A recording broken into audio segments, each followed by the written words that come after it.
In the days after King Arthur, the Jongleur.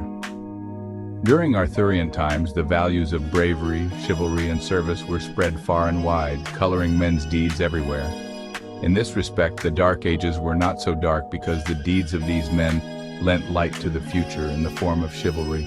The carriers and tellers of such deeds were the jongleurs and the warrior troubadours, traveling minstrels wandering from castle to castle, singing songs of heroes, bringing news, reciting lyric poems of Britain's history, all in exchange for free meals, lodging, and whatever other compensation the listeners wished to provide.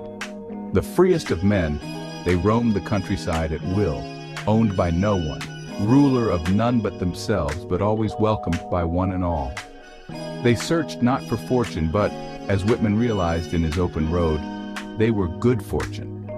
And so it was that a jongleur sang his way into Gawain's castle on the day celebrated as the middle of summer.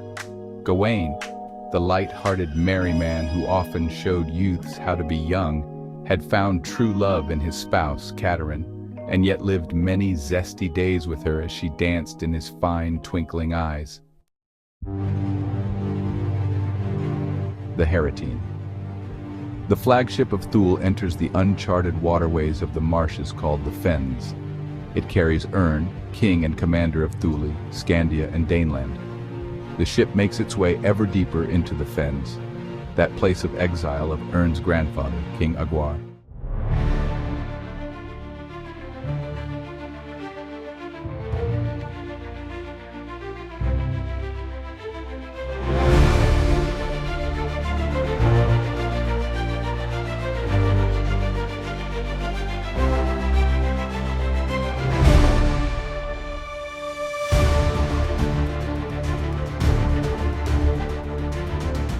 Ern seeks the Harritine, keeper of the iron book of all fate, in which is sealed the future.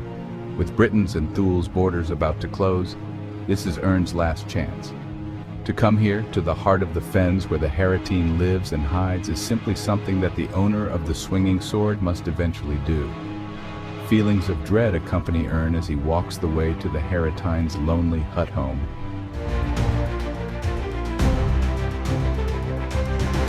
The door is opened for him by a sort of half-monkey, half-man.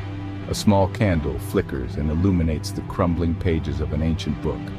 The Harritine turns the page and looks up. Ern notes his own name at the top of the page. So you come, Ern, son of valor. I await you.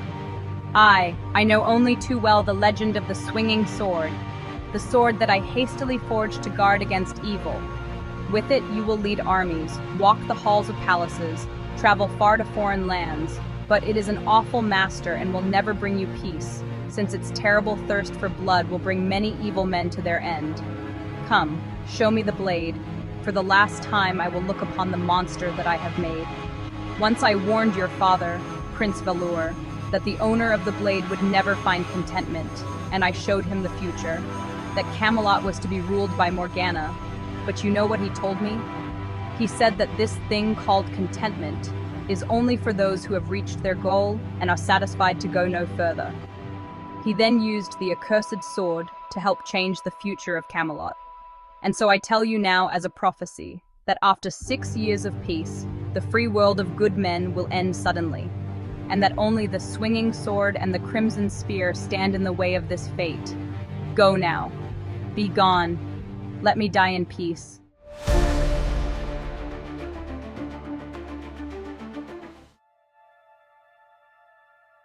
Taliesin bids farewell.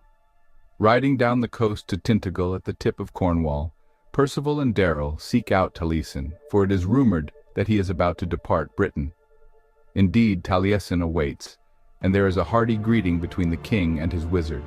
Where do you go, my friend? The time has come, Percival, for me to go to my people and live out my life with them. Also, I have found true love in Calliope. Of course, I would not leave before speaking with you of the future, for there are critical times ahead. And if your people depart the earth soon, as it is foretold that the gods will do to leave the earth to man, then, Percival, I must go with them. Now listen, I tell you of the future. The plague will spare Britain in the years ahead, and indeed I go personally now to battle with the plague witch far out at sea. But the seeds of contagion have already been planted in Europe and will wreak great havoc there. Taking advantage of the confusion, the barbarian hordes will come to rule most of the earth, including Britain and Thule. All this in 6 years or so from today. That is the future as it now stands. Bleak. The ghostly specter of Merlin fills the darkened sky, and old Merlin speaks. Night falls quickly, as if the sun cannot bear to hear the news. Now, Percival, my son Taliesin does that which he must. So has the Harritine spoken to Ern. But do not rush off to Europe now, for the plague would consume your armies along with all of our hopes. But rather, now, enjoy a period of peaceful and beautiful years here in Britain. But I say to you now that if the world falls to the likes of the Goth, Hun, Muslim and Turk, then all that we know and love, all of our world, all of our literature and deeds, will have gone for naught and be destroyed, and the world will enter a new dark age from which it will never emerge. While some of the immediate future is certain, sometimes the distant future can be changed by heroic deeds. Goodbye, Percival. I may not return if ever. I need you. You need only to look deep within yourself to find me in time of need. I have always been there and always will be. Be good, be happy. You do your part, Taliesin, now, and I'll do mine when the time comes. Hail and farewell!